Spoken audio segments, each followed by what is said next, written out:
He has a reputation of being one of the foremost trial attorneys in the United States, but he is also an author.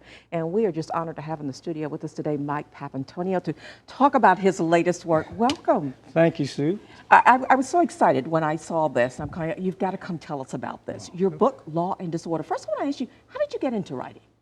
Well, I mean, there's so many stories that you run into as an attorney. There's stories that you want to tell that you know never will be told unless you put it down on paper. And so that's a big motivating factor.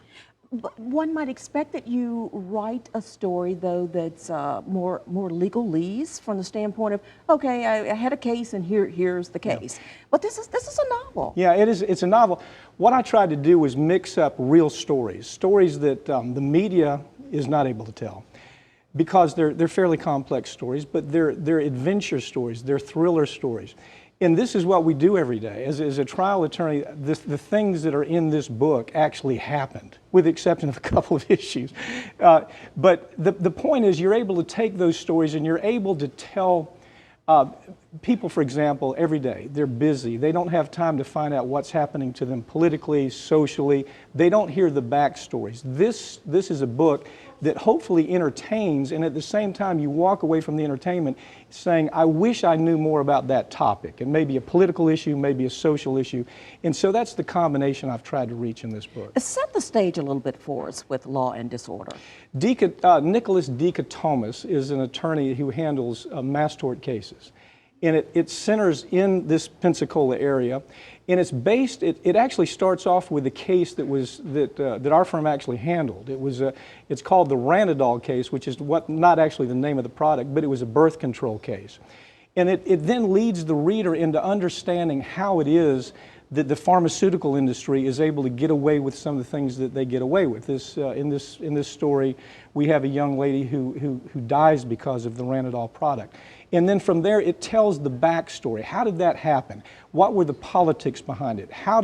What did the regulators fail to do? What happened to allow this to occur? So it's told in a fiction setting.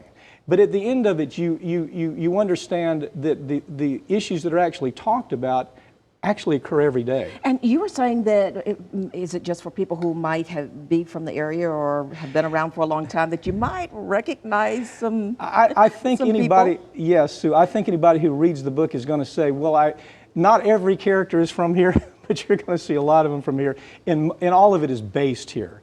And I think it's fun, certainly, from anybody in this area. I think the reviews on it have been very good. I'm very pleased with the pre-sale reviews. The book comes out in September. It's going to be released the second week of September. And I think that one thing that the reviews liked about it was it's a simple story about a family in crisis because of something that Nicholas Dichotomous, something that occurs in his life as a trial lawyer. And to tease people a little more, this, you tell me, is going to be the first of a trilogy. It'll be the first in 3 books, and each book will continue telling more of the story. It tells more of the story about the Dichotomous family. It tells more of the story about new characters that are set. And it propels the same idea, though, Sue. That idea is that there are a lot of important things that we can learn by a well-written fiction book. Grisham was a master of it. When he would write a book, you'd come away and say, I really learned something there, and I was entertained. And that's my goal with these books. Law and Disorder, it's a legal thriller. The author, Mike Papantonio. Again, thanks so much for taking time to be with us today. Thank you, Sue. I appreciate it.